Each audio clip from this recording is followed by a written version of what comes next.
Hello, good morning, good afternoon, or hanggang anong oras pa tayo? Hanggang alas 6. So, good morning and good afternoon. So, kung kailan nyo man to pinapanood, kasi this is pre-recorded, good morning or good afternoon. Depende na yan sa inyo. So, this topic is the lesson 2 of our discussion of the life and works of Rizal.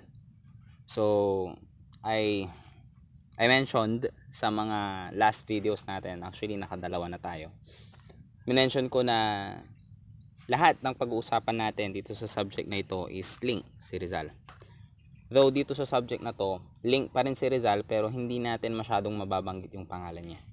So ang pag-uusapan natin dito, ano nga ba yung naging dahilan, ano nga ba yung nag-hone or naghulma kay Rizal para isipin yung mga dapat niyang isipin. Ano bang meron sa panahon niya? So this lesson entitled The 19th Century as Rizal Context. So ano nga ba yung naging dahilan? Kasi nga tulad ng sinasabi natin, 'di ba, meron tayong tinatawag na hereditary, nature at saka nurture. So pag galing sa nature, kumbaga parang minana mo sa magulang mo. Pag nurture, parang nakikita mo sa paligid mo. So ano nga bang nakita ni Rizal nung time niya? Nung kanyang kapanganakan, ano nga ba ang meron sa Europa, hindi lang sa Europa, sa buong mundo, kung bakit ganun yung naging idea niya sa mundo, kung bakit siya naging si Rizal, ano nga ba yung mga nangyari sa kanyang panahon nung siya ay ipinanganak. So isa-isahin nating alamin kung ano yung mga yon. So ano nga ba yung mga nangyari nung mga panahon niya?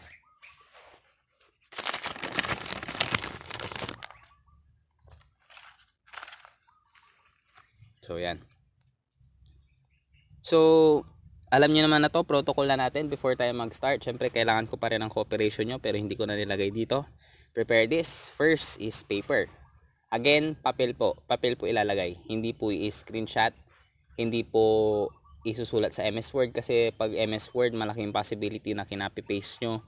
And of course, ballpen or pencil. Wala pong gagamit ng kahit na ano. Bukod sa pencil or ballpen. So yun lamang po. I hope nagigets nyo po yung instruction. Kasi later on sa discussion natin or sa dun sa GC natin may magtatanong na naman saan ilalagay. Tapos yung palagian ng nagsasabi, guys, ang last submission po is Webes ng gabi. Mahirap bang intindihin? Mahirap bang gawin at may pasa ng Webes ng gabi? Tapos may magsasalita at saka mag-PPM sa akin, sir, pwede pa po bang magpasa? It's already Friday. Ano sasabihin ko? Alam nga namang sabihin kung hindi. 'Di ba? So, be considerate na lang sa inyong mga sarili. Na pag sinabi kong ganito, dapat ganito kayo magpapasa. Hindi yung Friday na tsaka kayo magpapasa. Anong naging dahilan kung bakit umabot pa ng Friday? So, sa mga susunod na mga magpapasa ng late, bukod sa essay nyo, gumawa kayo ng kahit nakalagay lang sa 1/4 or 1/2 explanation kung bakit nung time lang kayo magpapasa. Guys, kasi syempre very unfair doon sa mga nagpapasa on time sa inyo. Bakit hindi nyo kayang gawin ng on time? Very lenient naman na ako sa inyo. Hindi na nga ako masyadong nagdi-discuss. And binivideo ko na itong boses ko para may sariling explanation, malaman nyo ng malinaw yung bawat lesson. I already prepared for this PowerPoint and syempre, prepare ko din kung ano yung mga sasabihin ko. I spend hours para gawin ito. Para lang sa inyo, para mas maintindihan nyo yung lesson and then hindi nyo papanoorin. Iti-take for granted nyo. I already give you enough. Lahat halos na binigay ko. So please naman, do your part.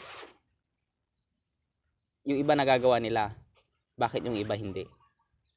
Guys, binigyan ko na kayo ng enough na time. 'Di ba? Hindi tayo nagdi-discuss. Isang beses lang tayo nagmi-meet sa isang linggo. 'Di ba? Tapos may isang evaluation, minsan lang tayo nagmi-meet, evaluation pa 'yon. Tapos yung iba hindi pa nakakadalo.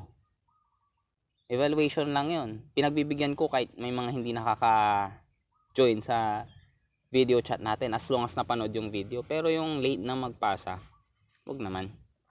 Nakaka-insulto naman sa part ko yun. So yun, hindi kasi ako makapag-run the time ninyo kasi waste of time, waste of data. At least dito, it's already in the video. So yun. So yun, move on na tayo. So I hope natandaan nyo yung mga sinabi ko. So this is the only question in this subject or rather lesson. So sa mga nakaraan, 3, 2 ang pinagawa kong essay, pero this time isa lang. Pero gandahan nyo naman yung sagot nyo. Kasi medyo nahirapan din ako mag-check doon sa mga last. Kasi 3 yung question. So binabasa ko kasi, so yun. Tapos yung iba makapagsulat lang, makapagsagot lang, click pa. So yun.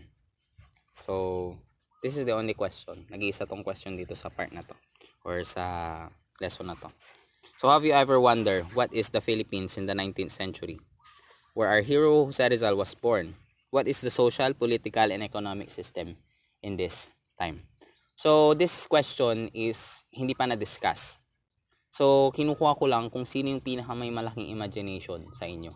Na kumbaga, this is a very subjective question kasi. Tapos kinukuha ko kung ano yung imagination nyo. Ano nga ba yung naging buhay? Ano yung political, economic system or sistema or yung estado ng political, economic, and social noong panahon ni Rizal. Ngayon, paano ko po yan sasagutan, sir? Hindi pa naman na-discuss yan, hindi naman namin alam. Tignan nyo na lang kung anong itsura ni Rizal, kung anong mga naabot niya. And gumawa kayo ng conclusion na kung ganun si Rizal, siguro ganito yung estado ng economic, political, at social noong kanyang panahon. So, bahala na kayo dyan. Use your imagination pagdating dyan sa part na yan. So yun, bibigyan ko kayo ng 1 minute, though ang dami ko nang sinabi. Just answer it. I-post nyo na lang yung video pag hindi nyo pa tapos.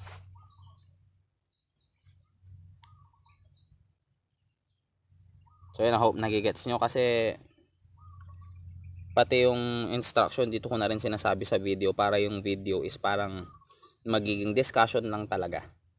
This is not a formal video, informal video siya to the point na para lang akong nagdi-discuss talaga and pre-recorded para lang maintindihan po ninyo. Okay? Last 15 minutes dito, so you can post the video whenever you want. Okay? Move on na tayo to discussion. Conditions of Europe, America, Spain, and Asia during Rizal's time. So kung mapapansin natin, kalat-kalat yan sa mundo. Spain, Europe, America, and Asia. So ano nga ba yung estado ng mga bansang yan nung time ni Rizal? Hindi lang nung time ni Rizal as Jose Rizal na siya, kundi nung bata pa siya, nung kakapanganak niya. Yung lifespan ba niya? Anong nangyari sa lifespan niya? Anong nangyari sa mundo nung time niya na pinanganak hanggang sa mamatay? Anong nangyari sa mundo nung time na yun? So pag-aaralan natin yan. So, the 19th century was indeed a new stage of mankind's enlightenment. Sinabi ko na rin yan sa mga last na video natin na nung time ni Rizal, yan yung panahon ng enlightenment na kung saan maraming ideas na nanggagaling sa iba't ibang tao kung ano ang dapat gawin and ano ang dapat gawin ng mga tao. So, nagkalat ang iba't ibang ideas sa iba't ibang philosophers.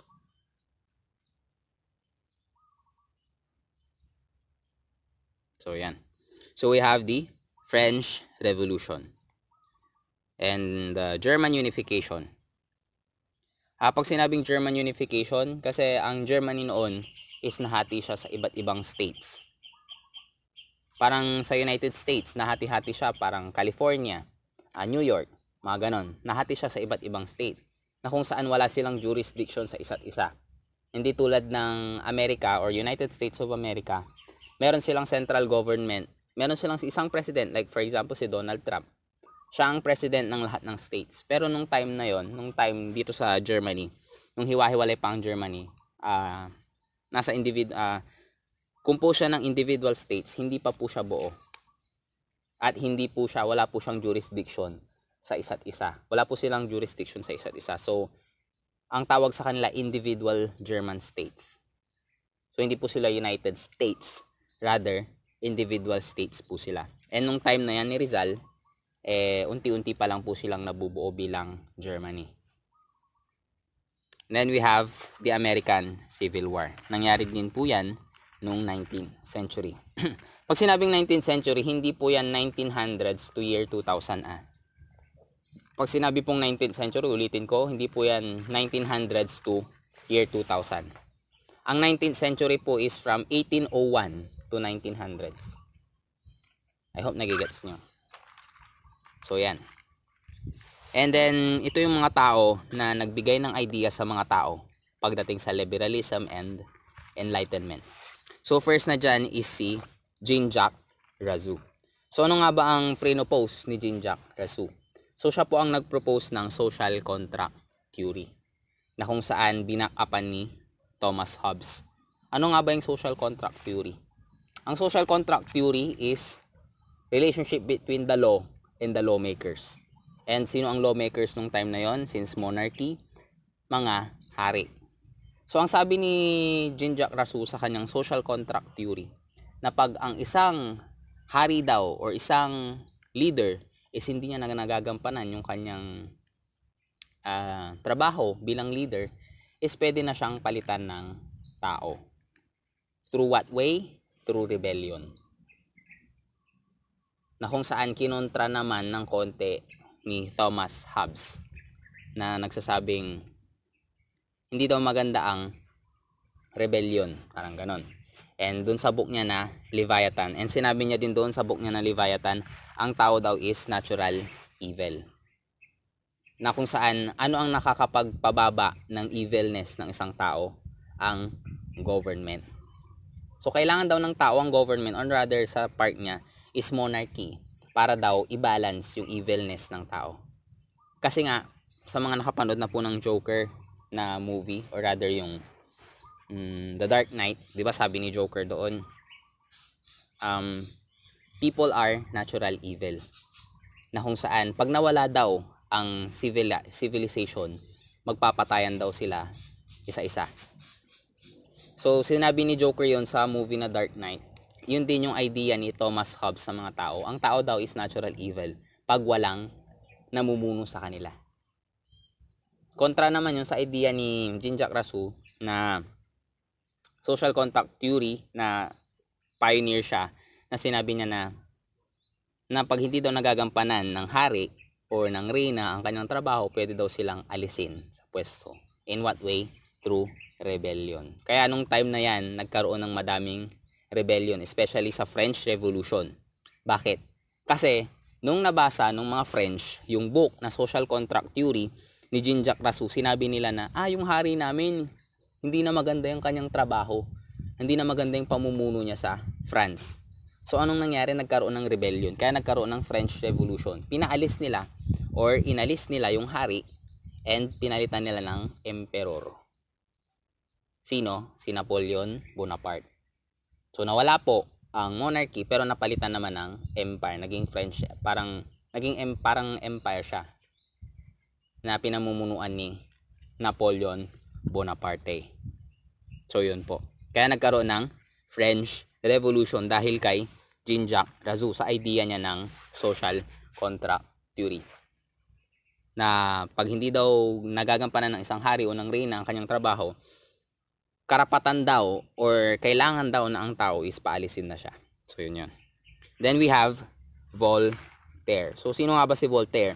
Siya po ang number one critic. Hindi naman critic na critic talaga. Parang pinuna niya kasi yung pangingialam ng church sa government. Pinuna niya na masyado daw nang nag-overpower ang church sa mga government hindi lang sa Europe, kundi sa ibang lugar, especially sa Pilipinas nung time na yan. So, siya ang nag-propose ng power, or rather yung tinatawag na the separation of church and state na nakalagay din po sa ating 1987 Constitution. The separation of church and state. Yun ang dahilan kung bakit ang church hindi po siya pwedeng mangialam sa gobyerno natin. 'Di ba pag may usapin, kahit na anong usapin yan, hindi pwedeng mangialam na ang church. Pati nga yung RH bill. Pwede silang magsalita pero hindi sila pwedeng sabihin na bawal yan, wag niyong gagawin yan. Hindi. Jurisdiction po yun ng Congress kung ipapasa nila yung bill, yung RH bill or hindi. So wala pong pakialam ang church doon. Kahit na anong church, walang pakialam. And yun din ang dahilan kung bakit kahit sobrang dami na ng pera, hindi naman sobrang dami, siguro mayaman, medyo may pera ang Iglesia ni Cristo, is hindi siya pwedeng pakialaman ng government. Bakit? Kasi meron siyang separation of church and state. Kung ano ang pera ng INC, pera lang nila. Hindi rin sila pwedeng magbayad or hindi rin sila obligado na magbayad ng tax sa gobyerno. So yun po yun. So magkahiwalay po ang church and state. Kaya po yun. Kaya nung pag nagpapagawa sila ng establishment, hindi po nila kailangan magbayad ng tax. Kasi nga po hiwalay. So hindi po yun pwede.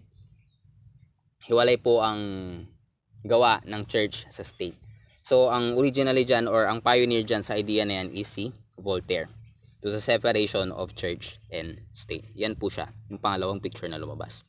Then we have John Locke. So sino nga ba si John Locke? So siya ang tinatawag na father of liberalism. And siya ang nag-propose ng 3 basic rights po ng tao. Ang life, right to liberty, and right to property. So pag sinabing right to life, dito nagfo-fall yung karapatan mong mabuhay. So hindi ka pwedeng patayin basta-basta, parang ganon. So right to life. And then we have the right to liberty, kalayaan. And ito yung nag-boost sa mga tao para mag-liberalize sa iba't ibang countries or mga colonies. Gusto nilang humiwalay kasi nga pinakita ni John Locke na meron tayong right to liberty, na maging malaya. And then we have the third, right to property. Hindi ka pwedeng paalisin sa isang lugar ng basta-basta kasi nga meron kang jurisdiction doon sa lugar na yon. And right mo yon bilang tao. So ito yung tinitignan na 3 basic rights natin. Life, liberty, and property. So hindi po yan pwedeng i-invade ng ibang tao. So paano mo nga ba malalaman na ikaw ay sumusobra na at nababiolate mo na yung right ng ibang tao? Kumbaga, ang sabi nga nila, the end of your right is where other rights starts. So pag nababiolate mo na yung right ng ibang tao, diyan na nag-uumpisa yung end ng right mo. Just for example, right to life, pwede kang mabuhay, or right to property, pero nangaagaw ka ng ibang property ng may property. So ibig sabihin, inaapakan mo na, pinuproclaim mo yung right mo to property, pero nakakakuha ka ng ibang right ng ibang tao since may right din sila dun sa property nila. So ibig sabihin nun, nagko-cross out ka na. So pag nag-cross out ka na and pinapakialaman mo na yung rights ng ibang tao, doon na po nag-i-stop or nag-i-end yung iyong right. So I hope nagigets po ninyo. So idea po yan ni John Locke. So we have the fourth one is John Stuart Mill. So John Stuart Mill is parang pinamulaklak niya lang ng mas lalo yung idea ni John Locke na liberalism. So ang idea niya din po is liberalism. Si John Stuart Mill. Then we have Karl Marx. Ang pinaka-controversial sa 5 pictures or 5 tao na binanggit ko na nabuhay nung time ni Rizal is si Karl Marx. Bakit?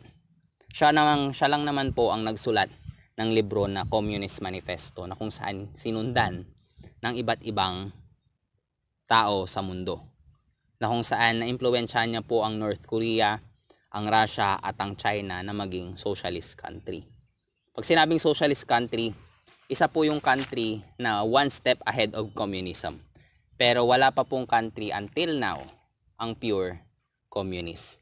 Pag sinabi kasing pure communist, kumbaga hawak lahat ng gobyerno. And then pantay-pantay na karapatan or rather pantay-pantay ang mga tao lahat. Kumbaga moneyless society, kumbaga. Pag sinabing moneyless society, wala nang money. Or rather, kung ano ang kinakain mo, kung ano ang estado ng buhay mo, pareha sa estado ng ibang tao. Pero anong pangit doon sa moneyless society or yung communist? Pag lahat ng tao is pantay-pantay, walang businessman, wala lahat, ang mga tao magiging stagnant sila. Bakit? Hindi naman ako mababayaran ng malaki, bakit ako gagawa ng ganito? Bakit ako magsisipag, wala naman akong ganito? Nagets po ninyo? So, hindi po nagmo-move on ng tao pag communism kasi nga, yung mga tao, stuck sila sa idea na hindi naman sila magsusweldo ng sobra. Kaya, stay na lang sila kung nasaan man sila. So, ganon. So, yon. Medyo nahabaan yung discussion natin sa part na yon. So, yan, move on na tayo. It's already 20 minutes. So, we have Tsar Alexander II. So, sino nga ba si Tsar Alexander II? So, siya po ang leader ng Russia, Finland, and Poland. Isa po yan sa mga country na magkakalapit lang yan. And siya po ang namumuno dyan. Meron po siyang jurisdiction dyan sa mga country na yan. So, bakit natin siya nabanggit? Kasi po, siya po yung tinatawag na, so from 1855 to 1881, siya po ay under jurisdiction niya po yung tatlong countries na yan. Pero ang talagang, under niya lang talaga na talagang siya ay isang, tawag dito, natural dun sa lugar na yun, yung Russia. Pero yung Finland at saka Poland, parang inari niya lang yan. So, yan. So, he emancipated in 1861. Taon kung kailan pinanganak si Rizal. So, emancipated niya or tinatawag siyang the beginning of the end. Bakit? Kasi siya ang umpisa ng pag-end sa slavery. Siya po ang umpisa sa lahat. So, sino nga ba yung mga pinalaya niya? Yung mga serfs. So, sino nga ba yung mga serfs? So, ang mga serf is yung mga agricultural laborers. So what? Sino yung mga agricultural laborers? So sila po yung mga inaangkat from other countries para maging slave sa ibang lugar at magtanim, parang ganon. 'Di ba nga, for example sa Europe,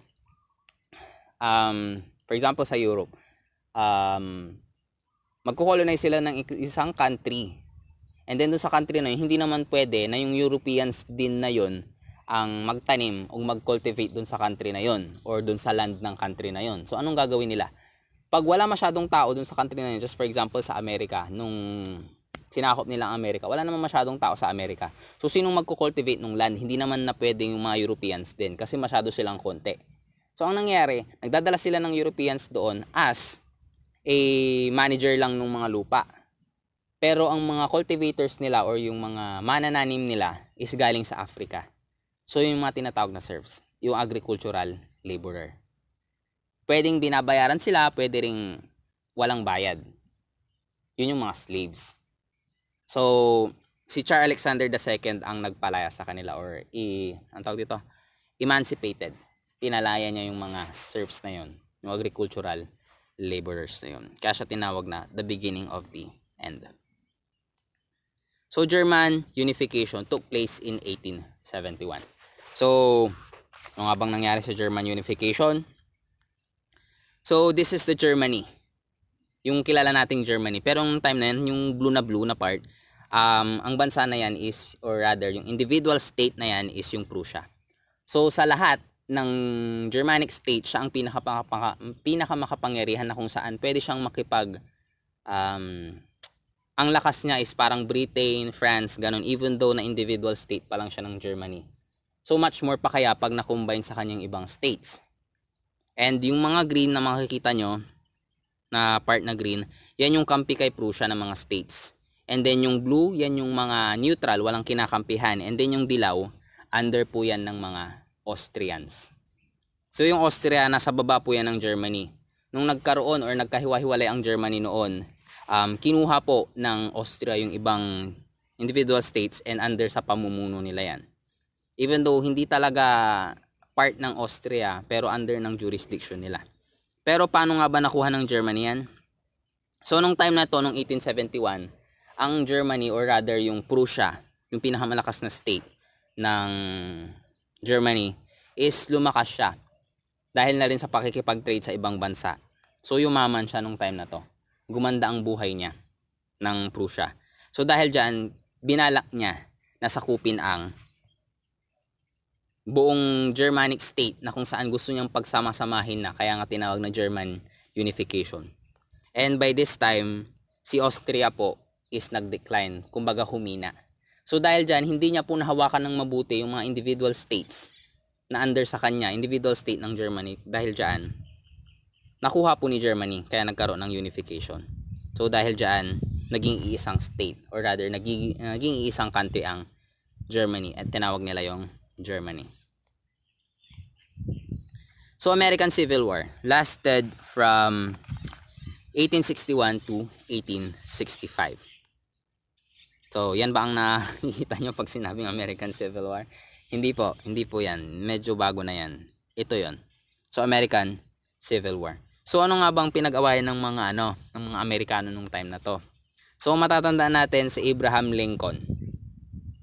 So si Abraham Lincoln po ang pioneer sa pagpapaalis or rather pagpapaalis ng batas ng slavery, na kung saan ayaw niya po ng slavery sa Amerika. So anong tawag dito? Pinatayan niya yung idea ng slavery sa Amerika.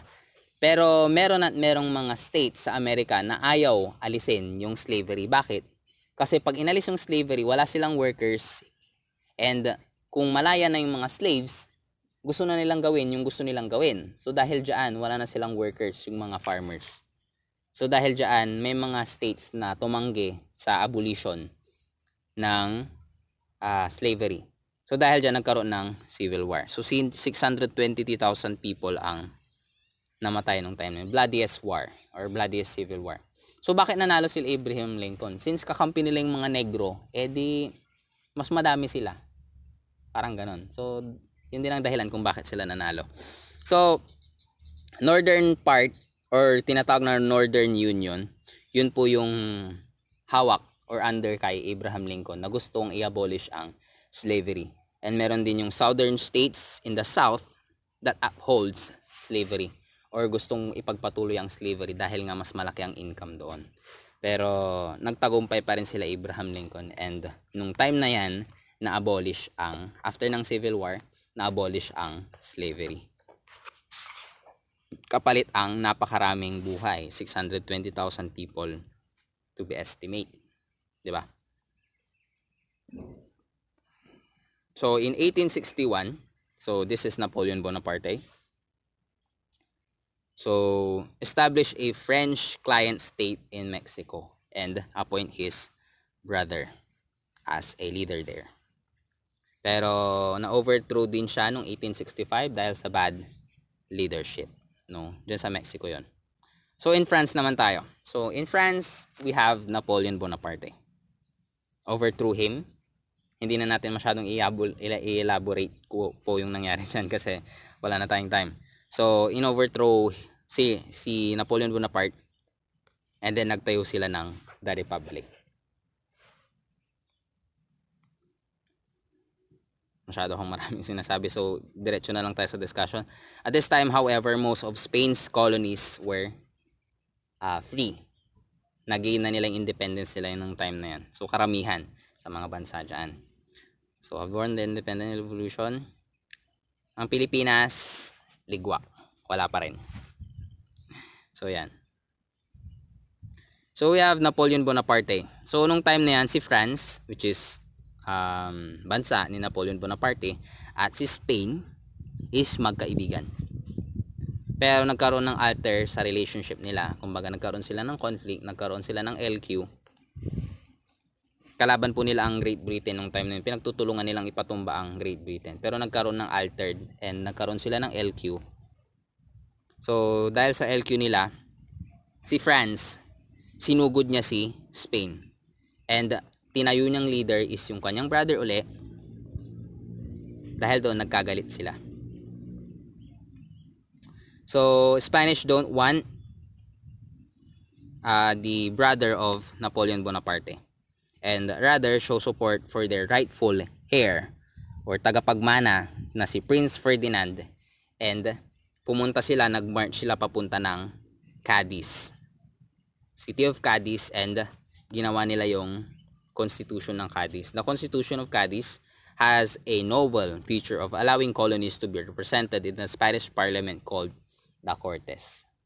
So dahil dyan, nakita po ni Rizal yung idea na yan, kaya gusto niya pong magkaroon po tayo ng representation sa Spanish colony. So ito pong mga sinasabi ko sa inyo, lahat po ito nabasa ni Rizal and naging reference niya sa mga gawa niya. So hindi lang po gumawa basta-basta si Rizal ng desisyon. So binase niya po yun sa iba't ibang bansa. na binanggit ko na po kanina para po makagawa ng desisyon kung ano ba talaga ang gagawin niya sa hindi sa pagpapalaya kundi sa pagpapagaan ng buhay ng mga Pilipino. So this is Asia. So nung time na yan, si Portugal at si Spain, or si Spain at Portugal, bumababa na po yung power nila sa Asia. Kung mapapansin nyo, may mga colonies silang gini-give up, and then kinukuha ni France at Britain. So si France and Britain, tumataas naman yung level nila sa Asia. Nakukuha nila isa-isa yung mga countries dyan. And then, masyadong na-oppress nung time na to si China sa Opium War. Na kung saan, nagpapadala si Britain ng opium. Opium is parang klase siya ng droga. Na kung saan nagpapadala siya, pilit na binibenta sa mga Chinese para maging addict sila. Parang ganon. Yung mga leaders po ng China, hindi po nagustuhan. And parang pinagbawal yung opium. So dahil dyan, si Britain nagalit and nag-declare ng war kay China. Si China lumaban naman, kaya ito po yung tinatawag na Opium War. Pero sino pong nanalo? Si Britain. And dahil dyan, sa pagkatalo nila, they are forced to give the Hong Kong, na kung saan nung 1997 lang po, na nakagain ng independence sa Britain, yes. So, and hindi lang yun, hindi lang yung Hong Kong. Pinilit po sila na mag-open ng 5 trading ports nila para sa mga European countries, especially Britain. Kaya ganun na lamang kasama ang loob ng mga Chinese sa mga European countries kasi nga sa ginawa nila noon sa China. Opium War. Kung titignan mo, yung sa Opium War, grabe talaga yung ginawa sa China, as in degrading talaga. And nung time na lumalakas na si China, sinabi pa niya sa United Nations na pag kami nang bubuli na ng country, sabihan nyo lang kami. Yes, sinabi niya yun nung medyo papalakas na siya ng konti. Pag kami po naging malakas, sabi niya, please lang po, pakisabihan po kung sino man ang leader namin nung time na yon para po ibaba namin. Kasi we were once nabully din kami noon ng sobra. Dito nga sa Opium War. Nabully din kami ng sobra. Kaya pag nambully kami sa hinaharap, pag lumakas kaming country, sabihan nyo po kami na relax lang, nambubully ka na. Pero anong nangyayari ngayon? Nawala lahat yung sinabi ng China na yun. Kasi ngayon nambubully na sila. And isa sa mga binubully nila is Pilipinas. So yan. Very sad truth. Very sad but true. So we have Japan was forced to open by the Americas under the Commodore Matthew Perry in 1954. So bakit ba inopen? Sarado ba ang Japan? Yes, sarado po siya noon. Meron po siyang tinatawag na isolation policy.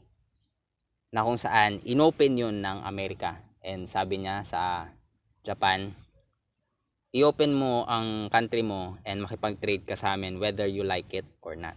Wala kaming pake. Basta gusto namin makipag-trade ka sa amin. And sa amin din ang mga jurisdiction, sa amin din manggagaling ang law ng trading. So lahat galing sa amin dapat. Ganun katindi ang Amerika. Pumasok siya sa Japan during their isolation policy and makikipag-trade ka sa amin whether you like it or not. So ganun, nabully din ng Japan nung time na yan. Kaya nga grabe din yung ganti nila nung World War II sa Amerika. Kasi yung ginawa sa kanila, biro mo, nananahimik kang bansa, papasukin ka ng Amerikano, and then makikipag-trade kami. Sa ayaw mo man at sa gusto. Ganon katindi ang Amerika. Kaya si Japan, grabe din ang galit niya kay Amerika. Nawala naman na nung after ng World War II kasi nakapagbuhos na siya ng galit niya. And binomba din siya ng Amerika ng nuclear. So, siya ang nag-iisang bansa na binomba ng Amerika. Ginamitan ng nuclear bomb sa Hiroshima at saka Nagasaki. So, yan. And then, India became a crown colony of Great Britain. Yes. Kailan nang nakalaya ang India? Nung time ni Mahatma Gandhi. 'Di ba? Karon sila ng yung paglalakad, yung peaceful revolution na ginaya ni Cory Aquino. So, yun. Yung salt, yung pinilit silang bumili ng salt na pagkamahal-mahal. So yun. And afterwards, nung nakalaya sila, nagiwahiwalay din sila and pinatay si Mahatma Gandhi ng sarili niya ring countrymen. Bakit? Kasi nga, nagkaroon ng dalawang ideas, Hinduism at saka ibang religion, Buddhism. Ano ba? Hinduism. O, tama. So, yun. Magkaibang idea yun. So, dahil dyan, nag-away-away sila hanggang sa mahati ang India sa iba't ibang bansa. So, hindi natin itatakal ng sobra-sobra yan kasi Rizal ang subject natin. So, Indochina became a protectorate of France following the suppression of the kingdom of Annam and Cochin, China. So, ano nga ba yung Indochina? Alam ko sinabi ko na to last time eh. Indochina is yung Cambodia, Laos, Thailand, basta yung nasa baba na parang paa ng China sa baba na hindi naman kasama sa China, yun yung Indochina. So, Indochina. Parang semi-Chinese siya. Mga Vietnam, ganon. So, Great Britain, under ng jurisdiction niya or colony niya ang Malaysia and ang Netherlands naman is Indonesia. So, conditions in the Philippines in the 19th century. It's 19th century. What happens to the Philippines? Stagnant. Walang nangyayari. Walang gumagalaw. Even though may mga revolution, pinapatay agad or kumbaga bago pa lumaki yung apoy pinapatay na ng mga Spanish. Bakit hindi makalaya agad-agad ang Pilipinas? Kasi nga hiwa-hiwalay siya. And ano ang pangit doon? Just for example, sa Iloilo, and hindi pa siya pinagsasama-sama ng mga Spanish colonies or yung rather yung mga Spanish authorities.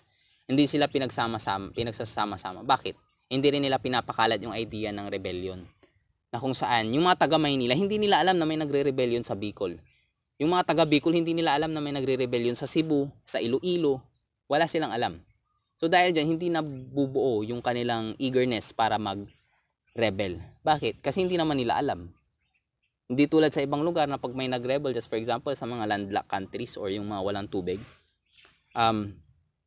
walang dagat rather pag may nag-rebel sa south, malalaman ng north kasi nga pwedeng lakarin. Pero yun, dadaan ka pa ng tubig pag sa Iloilo, Cebu, ganun. So dahil dyan, nau-oppress agad. Yung sa Cebu, nau-oppress agad ng mga Spanish. So dahil dyan, hindi ko makalat ang rebellion sa Pilipinas. Kaya sobrang tagal bago natin naabot ang kalayaan. Kasi nga, mahirap mag-revolt sa Pilipinas kasi layo-layo kayo. Imagine niyo na lang. Kaya ganun ka-importante ang communication dapat. So, noong 1843, Manila were open to the world trade. You already knew that. So, in-open po ang Manila sa world trade. So, monarchy. Council of Indies, Minister of Colonies. So, yan po yung namumuno sa Pilipinas directly. Monarchy and then Minister of Colonies. So, saan po located ang Minister of Colonies or dati ang tawag is Council of the Indies? Sa Mexico po. So, directly po tayong pinamumunuan sa Mexico. Kasi nga nauna pong na-conquer ang Mexico bago ang Pilipinas. So, dahil dyan, sa Mexico, nanggagaling yung orders. So, kumbaga, manggagaling sa monarch, tapos pupunta sa Mexico, and then pupunta sa Pilipinas. Pero directly po tayong pinamumunuan from Spain. Or rather, Mexico. Gobernador Silio. Mamaya explain ko kung ano-ano yung mga yan. So, sa mga pulis siya po noon, ang pwede lang pong maging sergeant is yung mga Spanish blood. Pag ikaw ay po ay Pilipino, wala ka pong karapatan na maging sergeant. Pero pwede kang maging mayaman like Principalya. So, until 1821, the Philippines really was ruled by the Spanish Viceroy in Mexico. In the name of the king, tulad ng sinabi ko kanina. So, Philippines was ruled directly from Madrid, Spain, nung nakalaya na ang Mexico. Pero, nung hindi pa nakakalaya, nirurule po tayo ng Spanish Viceroy sa Mexico. So, yan po. Directly po tayong nirurule from Mexico. So, yan. Pero nung nakalaya po, nakagain ng independence ang Mexico, directly na po tayong pinamunuan ng Spain. Siyempre wala nang nasa gitna. So directly na tayong Then dito din po, dito sa part na to, nung nakalaya ang Mexico, medyo lumabo na rin po yung connection kasi masyado nang malayo. And dito na rin po unti-unti tayong nakalaya sa Spain. So, Gobernador Silio, or rather, Gobernador General, ito po yung pinakamataas parang president. So, siya po ang pinakamataas sa Pilipinas, Gobernador Silio. So, he can appoint and remove anyone unless those who are appointed by the king himself. So, pwede po siyang mag-appoint at pwede po siyang mag-alis. Pero pwede niya lang pong alisin yung in-appoint niya. Kasi pag in-appoint po ng king, wala po siyang magagawa, hindi niya po pwedeng alisin yun. Laws of the Indies. The major laws of the Philippines were formed here. Laws of the Indies. So, nanggaling pa po sa Mexico. Kung ano po yung pinapatupad na law sa Mexico, ganun din po sa Pilipinas. So, yan po. So, ito po yung chart ng distribution ng powers. First, meron po tayong colonial government from the king itself, King of Spain. And then we have the executive branch, Gobernador General. And then the judicial part or the judicial branch, Royal Audiencia, Residencia, lower courts, Governor General pa rin. So under lang yan. And then sa baba niya, we have municipal government, we have the corregimientos, corregidor. And then city government, ayuntamiento, cabildo. And then provincial government, alcaldia, parang governor ngayon. Then we have pueblos of towns, gobernador, silios, mga mayor. And then barrios, cabeza de barangay. So yan na po yung mga pwesto na pwede pong punan ng mga Pilipino. And then we have cabildo, city council, alcalde, regidores, alguacil, mayor, ekriando. And then we have barrios, cabeza de barangay. So yan po yung chart ng ating distribution of powers noon. So dyan na po natatapos yung discussion natin. I hope marami po kayong naintindihan sa discussion natin. Susunod po uli na video and hopefully masagutan nyo na po yung question number 1 natin. Isang question lang po yun. Hopefully may send nyo po bukas or sa susunod na araw. Again, this is goodbye. Thank you. Signing off.